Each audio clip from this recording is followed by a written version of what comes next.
Hello, hello, hello. We live in a time of massive climate alarmism.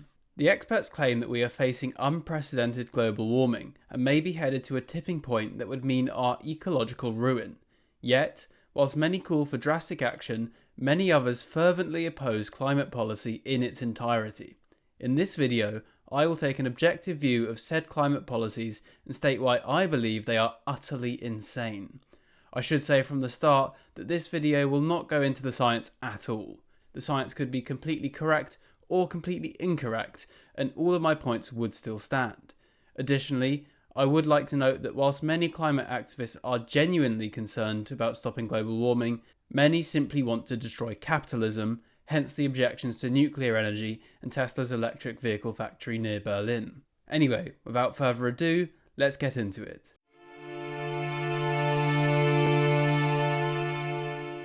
First of all, it's entirely understandable that many people are extremely worried about climate change.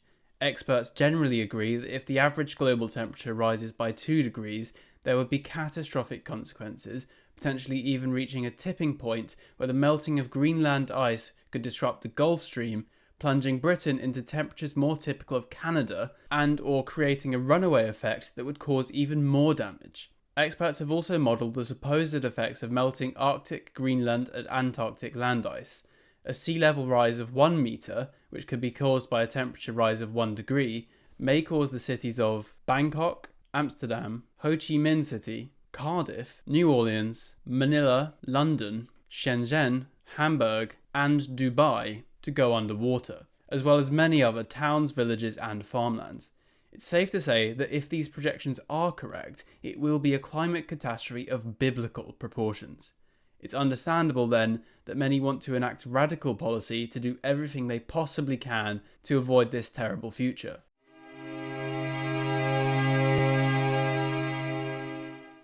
So, how can governments influence people to stop emitting as much carbon? Well, one way they can is to create tax incentives for clean technology. This isn't too objectionable, especially in the earlier stages of adoption when these technologies are naturally more expensive and in lower supply volumes, yet, at large scale, that does mean foregoing an awful lot of tax revenue. Governments can also create many soft incentives for clean tech, like allowing electric vehicles to use bus lanes. These incentives cost very little, especially at the small scale of early adoption. However, let's face it, what is the number one way governments make you consume something less? Tax. The reality of climate policy is that it's enacted through insanely high rates of tax on fuels, electricity, carbon itself, and products deemed evil. Polluting. As much as 1/3 of the British electricity and gas prices is directly from green energy levies, a hidden tax. Even in the midst of the energy crisis, we were paying through the nose to pay taxes to build more wind farms and solar panels, technologies that simply aren't reliable without the massive energy storage reserves which we simply do not have.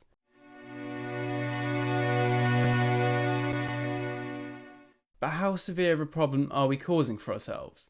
Well, ask any self-respecting economist and they'll tell you that in the globalised economy we have, energy prices are perhaps the most important factor in industrial competitiveness. Did you know that Britain is now incapable of producing steel from raw materials?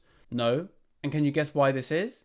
It's because the Indian company that owned our last operational blast furnace decided, correctly, that it is financially idiotic to try to make steel here given the insanely high British energy prices.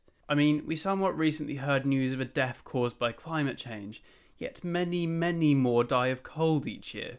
It's hardly compassionate or in our interest to price people out of heating their own homes. The elderly freeze, pubs close, unable to keep the lights on, and practically all mass manufacturing has moved operations abroad or closed down entirely. Energy prices are also a huge factor in inflation. In my opinion, we should, within reason, be doing everything we can to reduce energy prices, not be slapping on giant levies. But the tax isn't the end of it. In the pursuit of not adding to Britain's CO2 output, we have utterly failed to capitalise on the vast fossil fuel resources within our exclusive economic zones. What was the idea? We still need the energy, so instead of extracting the fuels ourselves, we rely on imports and the whims of the global commodity markets. Beyond even that, we force our companies to buy carbon allowances for emitted CO2 or face huge fines. These carbon allowances are currently around £50 per metric tonne. Just another tax to pay. The economic damage we are doing to ourselves is so extreme and so insane. The net zero movement is totally captured by radicals, all for climate goals which the ordinary person wouldn't even notice if it wasn't in the news. But even if the consequences of global warming were apocalyptic, as many claim them to be, there is one very simple reason why these mad, economically suicidal policies should never have been pursued. Britain is simply too irrelevant.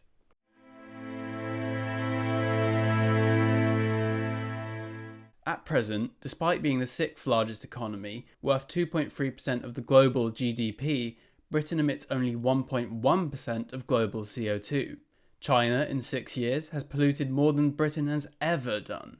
I mean, we could kill everyone on these islands and the climate scientists wouldn't notice any difference. In fact, the reduction in CO2 output from when we started reducing in the 1960s is only about 4% of China's CO2 output growth since then. I joke that if we really wanted to do our bit to stop climate change, we should nuke Shenzhen. But the reality is that we are powerless to change the course of global warming. We are impoverishing ourselves to an incredible degree to offset not even 3% of current CO2 output of China. It's beyond insane. In fact, it's hard not to think that we are being purposely sabotaged by our enemies. However, for those who feel we absolutely must be doing something, there is one avenue that we absolutely should be going down: technology.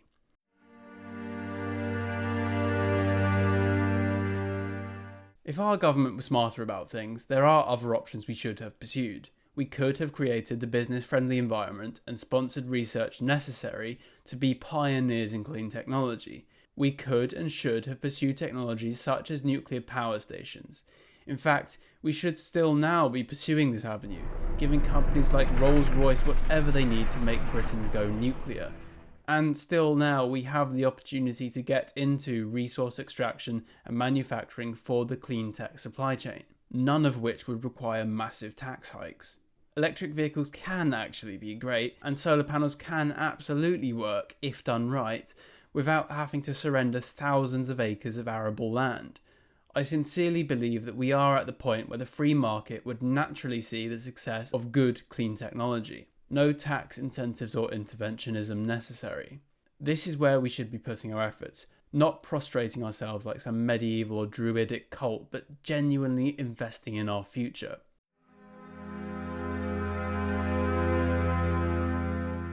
But this is, of course, known by many governments, yet there is strange opposition to this approach. Take Germany, for example, where they had a very healthy nuclear share of the energy market.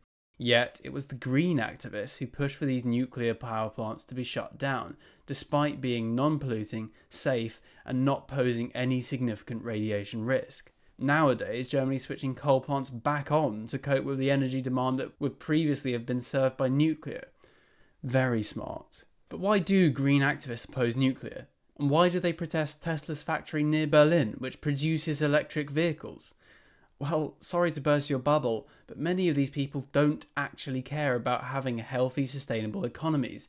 They are simply anti-capitalists. They promote ideas like just stop oil, or stop having kids, or degrowth. I mean, have you ever heard of a more evil objective than the purposeful effort to shrink the economy and reduce prosperity? Often all the while advocating for the importation of millions more mouths to feed. There is a special place in hell for the advocates of degrowth and antinatalism. But yes, these people are only interested in destroying capitalism and modern society, returning us to the squalid life of a druidic Celt, under the guise of climate as their moral shield. We must not fall for their dirty tactics and Trojan horses any longer.